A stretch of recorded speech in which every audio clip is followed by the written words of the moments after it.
This episode is brought to you by Cheetos Deja Tu Huella. Deja Tu Huella means leave your mark, and that's exactly what Latinos are doing. They're transforming the world around them, pushing boundaries with their unique perspectives. It's their superpoder. Join Cheetos and celebrate the heroes that are leaving their mark with the Deja Tu Huella program. You can also celebrate by checking out the new podcast, Batman Unburied, presented by Cheetos Deja Tu Huella. Visit Batman Unburied on Spotify to learn more.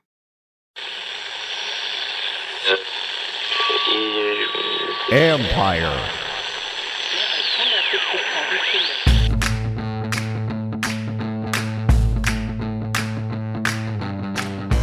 Hello and welcome to my podcast. Do me a favor, if you're watching this on YouTube, hit that like button, hit that subscribe button. If you're into the podcast, do me a favor, go and subscribe wherever you get your podcast. All that would be much appreciated. Today, I'm joined by Michael Phillips from the Richmond Times Dispatch. You can follow him on Twitter at MichaelPRTD. He's on top of the stadium stuff. So give him a follow and give him a read.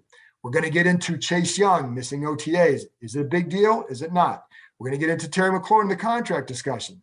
Then we're going to get into, again, in-depth look at the stadium, what's going on. There's the site in Woodbridge, as we all know about. There's also, they still want to acquire land in Loudoun County. What does that mean? Where? Michael and I get into that. And then, will they have enough votes in the General Assembly next week to pass a stadium resolution so the state can give the team money? Now, one thing, like Matt Parris from Washington Times has a story where he said he's talked to 3 or 4 people who have said that they were previous yes vote who are now no votes. One thing, I've been out all week, so I've only been able to talk to a couple people. I did talk to Chap Peterson. He was very vocal against the stadium being built. He switched his vote. I know a lot of people say, oh, this is all about Dan Snyder. Well, for him, it was all about business. He doesn't think it's good business. Luke Torian, a Democrat whose district is where the Woodbridge Stadium would be built, he likes it because it is a good business decision for him. So, but there are other people, and Matt Parris talked to some, and I'm sure there are others who will say they don't want to do anything with Dan Snyder, especially as long as this investigation is going on with Congress. So how will that impact all of this? Because it hasn't wrapped up from the last time they voted, so it's still going on. So how will that impact the vote? So I think there's a lot going on there, and I think I did say I hadn't talked to people who would say it was Snyder's issue, but Matt Parris did, and I'm going to be talking to more people in the next couple of days to see where they all stand. So that's it. Let's get to Michael Phillips and dig into Chase Young, Terry McLaurin, and the stadium. All right, well, Michael Phillips, America's podcast guest from the Richmond Times Dispatch, just promised me he was going to carry this podcast today because I've been up in Bristol all week. I'm a little bit tired and got a little bit of a scratchy voice. I tested negative. Hopefully nobody's more excited than me, though, to see your This Is Sports Center commercial. That's going to be a treat. It'll be, problem is it'll be like one of our inside jokes. I'm going to say, hey, Bowen, I'm going to turn around. We're going to laugh and nobody else will get the joke. And anybody listening will not get the joke either. But see, you got it. And there we go. So the joke might be played well by 10 people in the media room, and that's it. Those 10 are really going to enjoy it, though. Yeah, and Kimberly Martin would get it and probably just shake her head. It's like, I can't believe I used to know that guy. So there we go. So what a way to start. We're going to get to the stadium stuff. You've been on top of this for the entire time, but I do want to start off with some on-field stuff, and we're going to start with Chase Young not being there.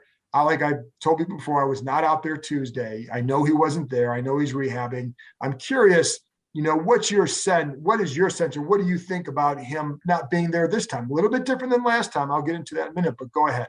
Super different. He's rehabbing an ACL. The only reason this is a big deal is because the coach made it a big deal by saying he expected everybody to show, and specific to Chase, he was excited to have him for the optional practices this year. And that was after the ACL tear. So this was even when you knew he was going to be rehabbing. It didn't need to become anything, and then it became something. And look, I've said this for a while now. I think Jonathan Allen is the true heart and soul of the defense and the leader.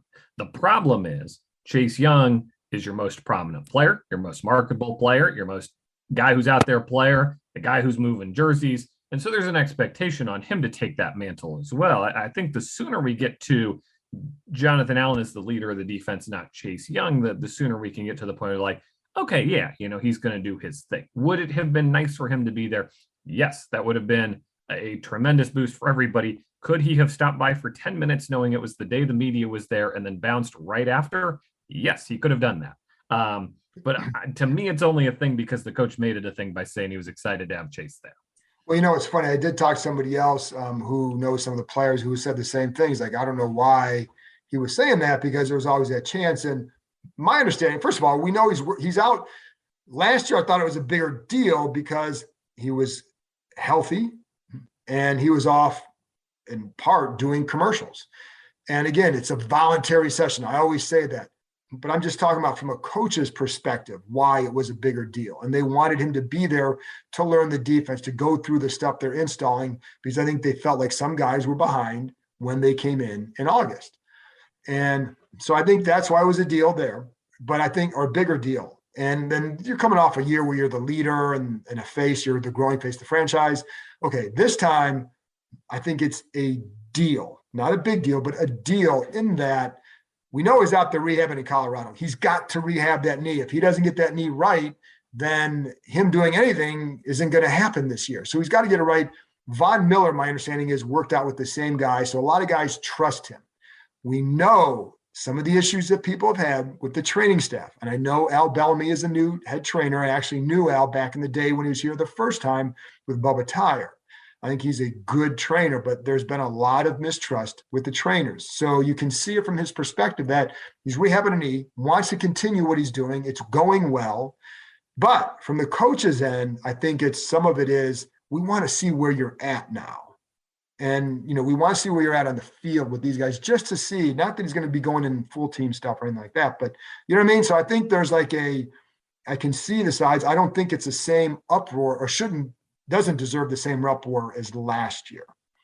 And it's as we record this, it is May. It is late May. The season will not be starting anytime soon, but Jack Del Rio in that interview said, part of the slow start last year was lack of full buy-in at these last year. And, because of the schedule, there's zero margin for error. You have to beat the Jacksonville Jaguars in week 1. And I think you agree with me that we both believe they will beat the Jacksonville Jaguars in week 1, and then, they'll be off to a flying start. Guaranteed. But there are never any guarantees in football. But anything you do to crack open that door of doubt in the meantime is not productive and could come back to bite you later. And I think it always comes back to, when you come back, how are you prepared? And again, I think I had Logan Paulson on one time with talking about Deshaun Jackson missing OTAs. Well, the difference was, Deshaun knew exactly what he was supposed to be doing. He didn't go out there and make mistakes. I mean, Deshaun has this reputation, but he's a smart guy and a smart player. And he came in shape, and he came in and understood what he was supposed to do. So people are like, okay, that's all we ask. But if you're installing stuff and you're trying to develop something, that's where you start to see. That was last year's issue. I think right now it's more about, hey, we want to see where you're at with everything. And I think that's so, like I said, it's a deal this year, but I don't think it's a big deal at all. Yeah. Are we letting Montez Sweat off the hook in this conversation too? Yeah. He's kind of more of a repeat offender at this point than Chase, although I understand he's been in the building some. He's definitely he's in the Chase wake, but have we seen enough performance to grant him that superstar status? He's good. He's very good, but I don't think he gets the superstar treatment yet, right? No. I mean, listen, when you haven't won anything as a franchise in years, who deserves superstar treatment? Again, the whole key is, what do you know? And are you coming in shape and prepared? And, I think because there were some issues with the pass rush and in chemistry with that defensive front, I think they want to make sure it doesn't get repeated. And I like Montez, I think, has a different mindset than Chase with that. I think Montez works pretty well with John Allen on that right side. So I don't worry quite as much about him. His is a lot about health. But yeah, I think that's, coaches always want guys there. They'll never, whatever they say publicly, they'll always want, who wouldn't? You don't get, here's the problem with the NFL right now. And I'm not blaming the players. Again, it's voluntary. I always stress that. You don't get on the field much in the preseason. they're not having a joint practice. You don't hit. I mean, what's considered a physical practice now was a walkthrough for Joe Gibbs. So it's like you're not getting that same level of intensity. You're not getting the same amount of like padded workouts, all that. So these practice times are precious. So that's why coaches want them there. But again, as long as it's voluntary, then guys, you may not like it, but it is voluntary. And so again, if they come in and produce. It makes you wonder why Tress Way was there. I think he should have sat it out, said, look, I'm carrying this team. I'm good. I'll be good week 1. Well, he's the one who probably could, because he could just go anywhere, just stick that ball inside the 10 in any field. But again, and I stress with Chase that a lot of it is for him is rehab the knee and get better. I don't think the players are bothered by it with him this time. Just a little sense that I got from talking to a couple people, and I don't like you never know what the entire locker room thinks. I think half the guys probably don't even they're so worried about themselves. You think Cornelder is sitting there saying, "Where the hell is Chase Young?" Cornelder is looking at like, "What am I going to do to make this team?" Yeah. So I think, like I said, deal, not a big deal. Terry McLaurin. Let me just reframe this.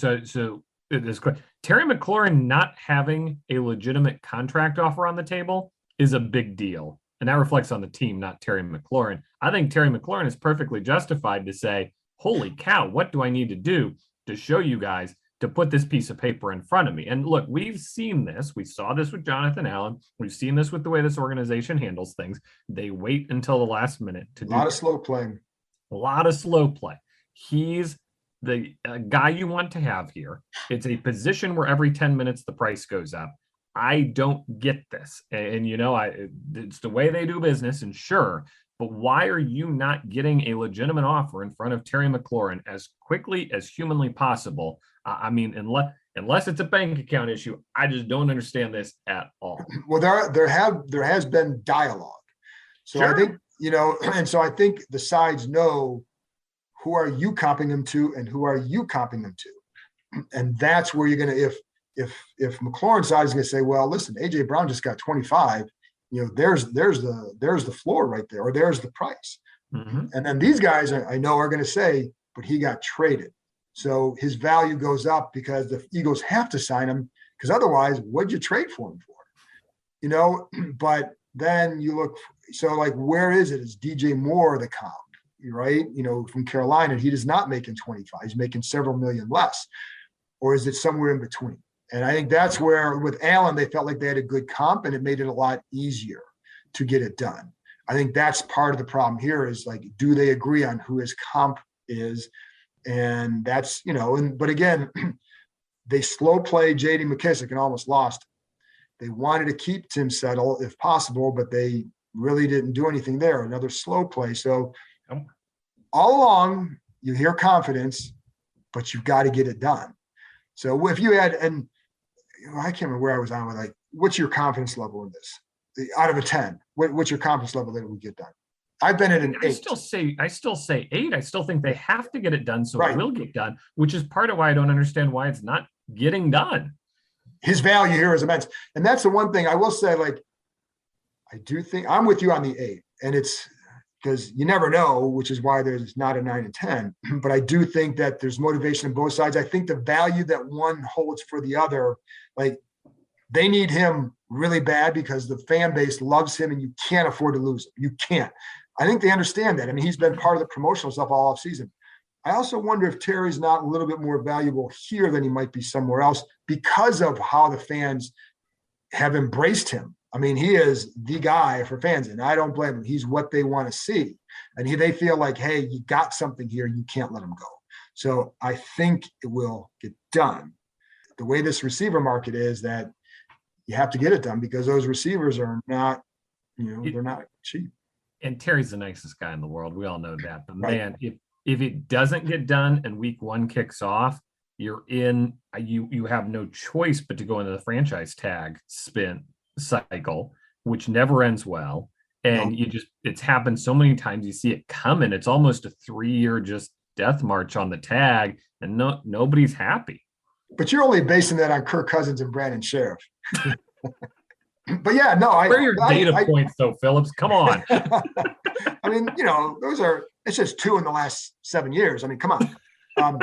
But I do agree. And I do think it will get done before camp, but that's just a think. There's nothing right now because I think again, and I also think it's in these cases again, it's going to take.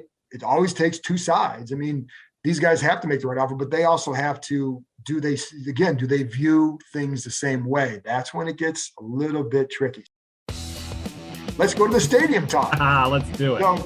So as we know, Wild Wheat, they've acquired, they got that land in Prince William County, and they had said that they still were looking for other land. And you had today, I remember talking, I'm sure you talked to them the other day too, about, hey, we want to get some land in Loudon. Well, then you had that site, the quarry site near Dulles Airport. And so what's your read on, because they had the vote June 1st in the General Assembly, right? So what's your read on where this all stands right now? It's shocking how quickly this went backwards because you look at February 15th, they hold the first vote on this. And nothing surprises us anymore around here. I get that. February 13th, February, they hold the first vote on this, February 15th. It's 32-8 in the Senate. It crosses party lines. It crosses interests. Virginia is very big on being this. We're a great state to do business in. We welcome development. I can't believe I'm going to say it. It's a reasonable price tag, $350 million against a $3 billion development. Like it's not an outrageous ask. No. And now the number's under 300, so it's under 10%. 10% of the project is not an outrageous ask for a professional football team. It's a big development, in a state that doesn't have a professional team, and that's something to hang your hat on. All these things, you just think it's going to go flying through, and the obstacle doesn't seem to be any of that. The obstacle seems to just be it's a bad look to be in business with Dan Snyder right now. Go on. Yeah, and so as you look at these sites, you got the 3 in Virginia. You got, I think Loudon's the one the fans like, and I think Loudon's the one I like. As you look at that, it's a great location. It's on the metro. It's got the lake in the middle. I think there's a lot really going for it. It's near Dulles Airport, and there's a lot going for it. It's going to be more expensive. You've left out the most important part. It's closer to you. House. So Prince William County, the Woodbridge site is like 70 miles from my house. I think I live closer to the Woodbridge site than you. You probably do. Yeah, but go on. Yeah, and so that's the most expensive one though. But I think the Woodbridge site is the one the legislators like more, and I think is an easier sell to the Senate in Virginia because it puts more of the state in play. It's an area that wants it. It's an area that needs the development. You always talk about those things. Nats Park, of course, Verizon Center, whatever they call that now. You put it in areas that you want to rebuild. Or build development off of, and Loudon's doing fine. Obviously, you're in the area, so it's got that bump. But nobody's saying we really need to juice up development in Loudoun County. You got to get those property values up. Whereas in Prince William, that could provide a nice bump to the area. So the bill gives the team the latitude to pick the site once the bill clears. So I think they're pushing Woodbridge to get the bill across, and then you try to get Loudoun and you make your push for that. On the other hand, though, I mean, you would have thought they were dance partners, and by next Wednesday night, we could be talking about a one dance partner event, and Maryland's not exactly enthusiastically embracing this thing.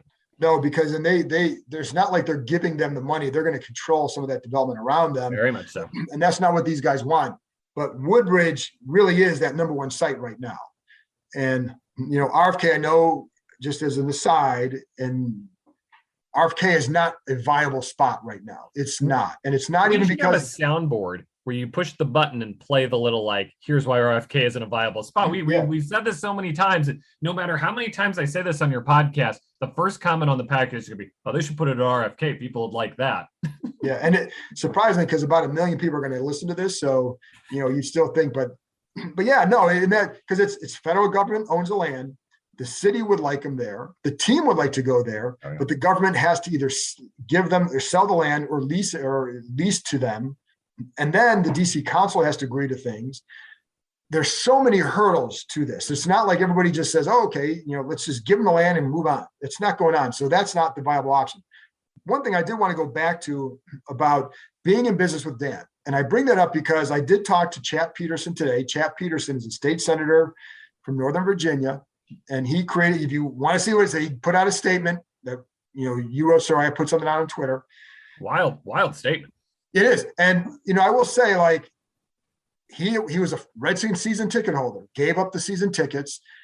I even talked to him earlier this offseason about this and how the team just wasn't the same for him anymore after the name change and after a lot of stuff. He just kind of lost his verve for the franchise. But for him, again, go look at the statement on Twitter if you haven't seen it, but he really came out strong against it. And he said that it may, he's worried that in 5 years they would up and leave if it's not viable. I don't think that would ever happen. But for him, and I even asked him, like, how much of this is about Dan Snyder versus anything else? He goes, for him, he said, it's just about business. It was just about, he just didn't think it was a good deal because he said that there's not enough people that he's hearing. Like he said, he hasn't heard from any constituents who want them to push for this deal. Hasn't heard anybody. It's like, I'm not seeing the excitement out in the street. I'm not seeing the bumper stickers or shirts to where you wonder about their support for it. And then I talked to Luke Torian, who represents that district, state senator. And I asked him, like, what your motivation? Because Dan Snyder's going through all this. And he's like, again, business.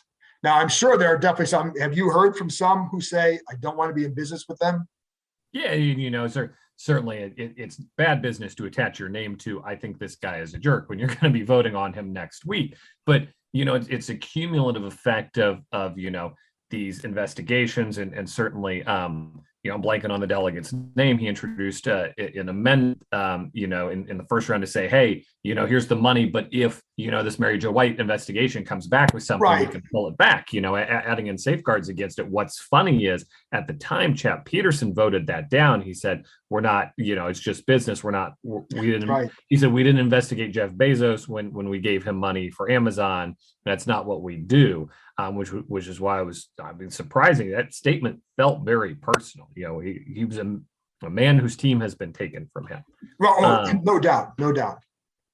I want to zoom out, I guess, to 10,000 feet here, because you've got a generation of Redskins fans who saw the glory years and are sticking with this team, and they feel disenfranchised. They feel disenfranchised by the name change, what it's become. And they're exemplified by, you turn on the Comcast postgame show, the NBC Sports Washington postgame show. There's always, after a loss, there's always some former player on there yelling, well, back in my day, we cared, and these guys don't care. They feel that way. They feel the team doesn't care about them.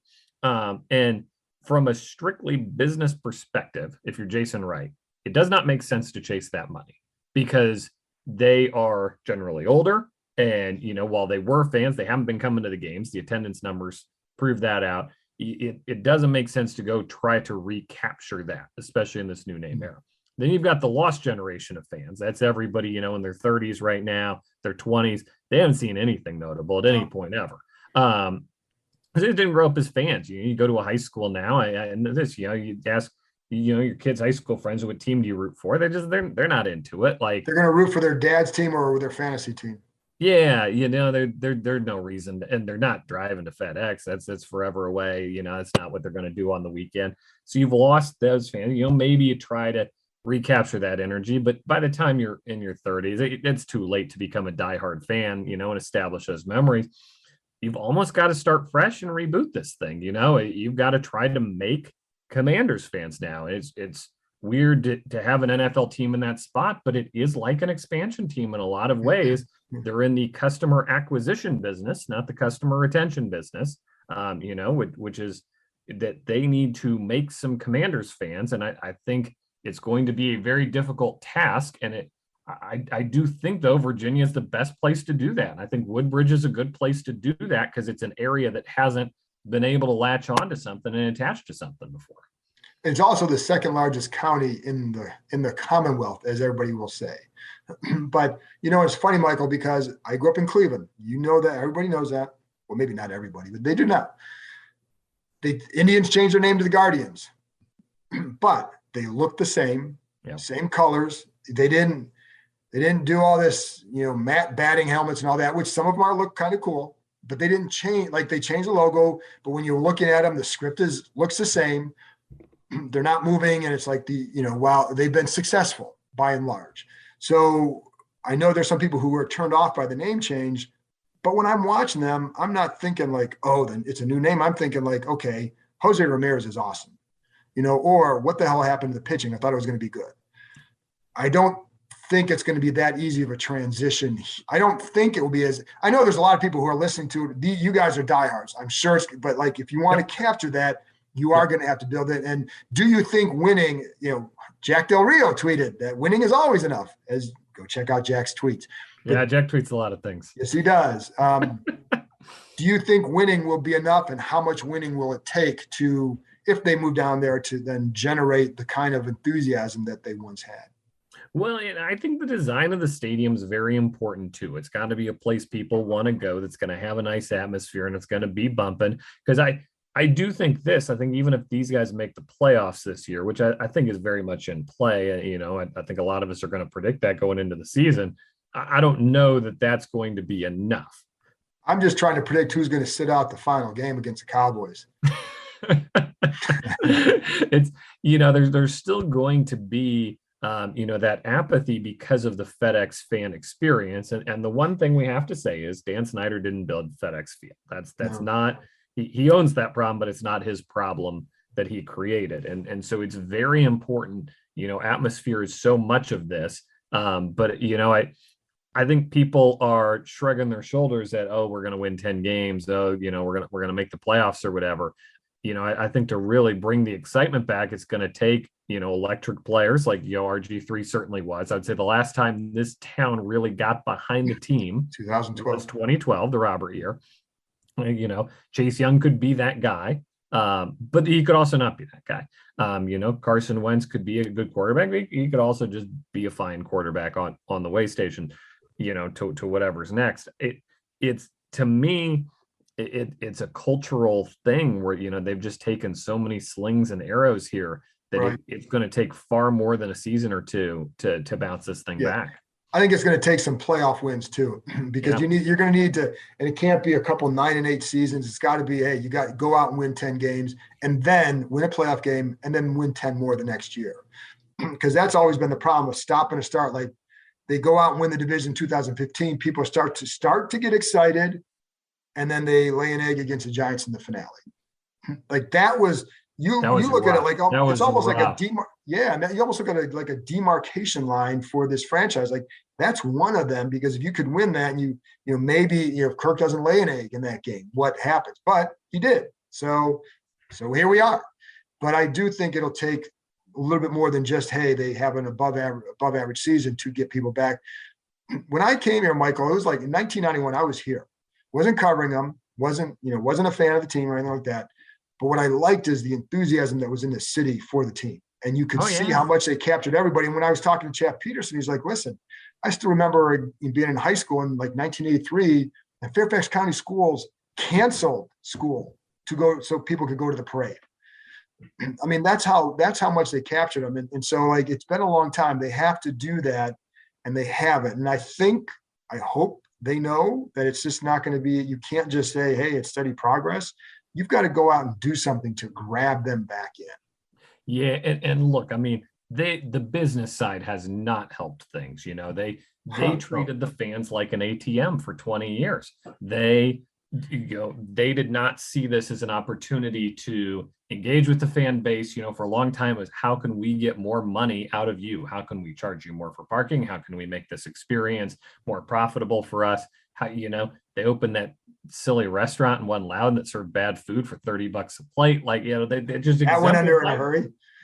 Exemplified the era. I mean, how can we make money from the fans? And I think Jason Wright's an incredibly smart guy, and I think he knows what he's doing. But I also think that he, and Ron's the same. Let's lump them both in. Jason and Ron, both smart people. Both, every time we talk to them, or it seems like every time we talk to them, give some version of, oh, well, we're not looking to the past. We're going to turn the page forward. People got hurt, man. People soured on this thing, and you have to acknowledge that before you can move forward. Yeah.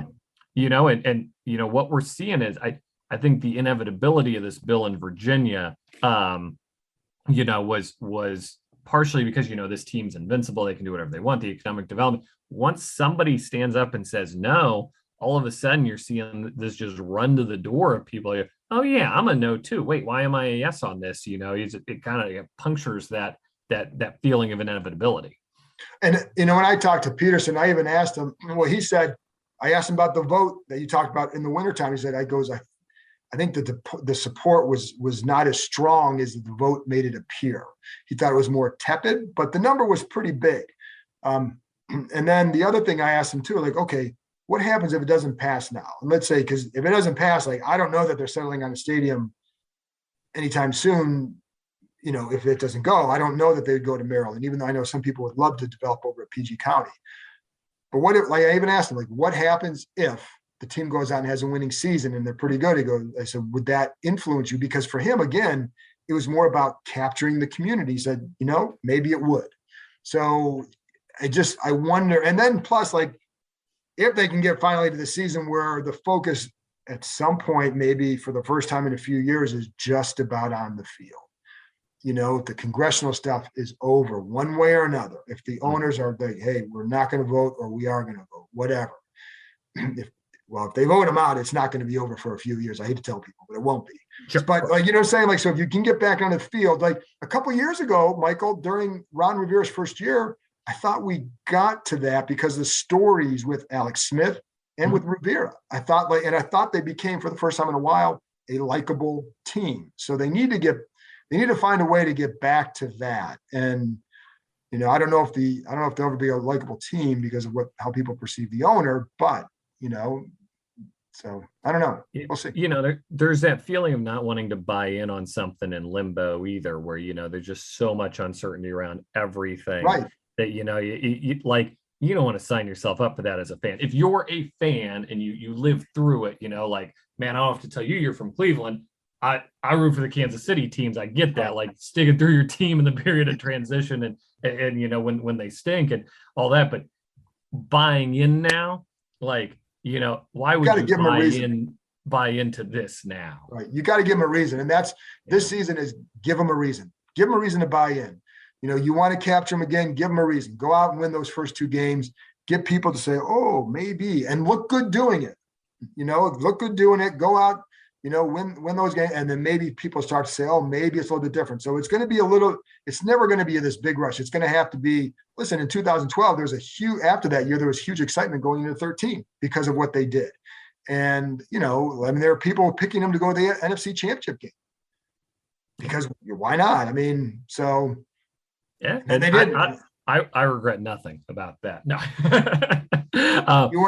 Did you pick them that? No. Paul Woody did though. That was Woody and Jay Reed. That was a Woodman. Jay Reed did. I think I had him winning 11. I was off by 8 games, so I was close.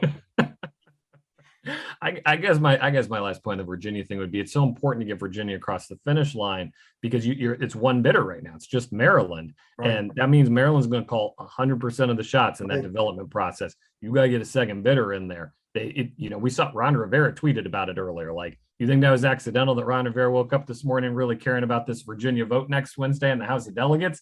Man, this matters. This is a big deal. Then maybe they'll practice in Richmond next week. No, it does. And they've got to get it. But I do wonder if it doesn't go through now, if they just postpone the search, because you're not going to do that, but they can extend their lease at FedEx. So they don't have to be out by a certain time. They can extend it. So, would they do that and just see like, hey, maybe if this year goes the way they hope, maybe they'll try it again next year. I don't know. And you know what? It's like, why not cover this story for another year? That would be fun. So more limbo. That's what we're all hoping for. More limbo. There you go. Well, Michael, thank you very much. Great insight. People read them on the Richmond Times Dispatch. Really good stadium coverage by Michael, in addition to other stuff, but the stadium in particular. So give him a read, and there you go. Man, I just want to give you your props, like, because you're playing hurt through this is like hockey, like in the postseason, everybody's playing with something. Jordan's got the flu game. I think this is the Keim podcast recording here. This is going to go down in the books. There will be a 30 for 30 on this in a few years. Trust me. There will be a 30 because now I'm going out. Like, I'm going back outside right now to finish cutting the grass. So there you go. And then I'm going to have to trim an edge. So I'm doing it all, baby. All right, man. Thanks, Michael. Take care.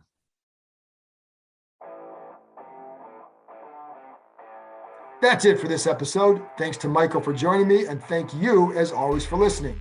I'll be back on Monday, a holiday, but I'm going to be talking to Jay Norvell, who was Cole Turner's coach in college. And I told you the other day that I was going to that was going to be played on Friday, but because of the developments this week, I wanted to have Michael on to give you the latest and not hold that to Monday. But you can hear from Jay Norvell and Cole Turner on Monday. Talk to you next time.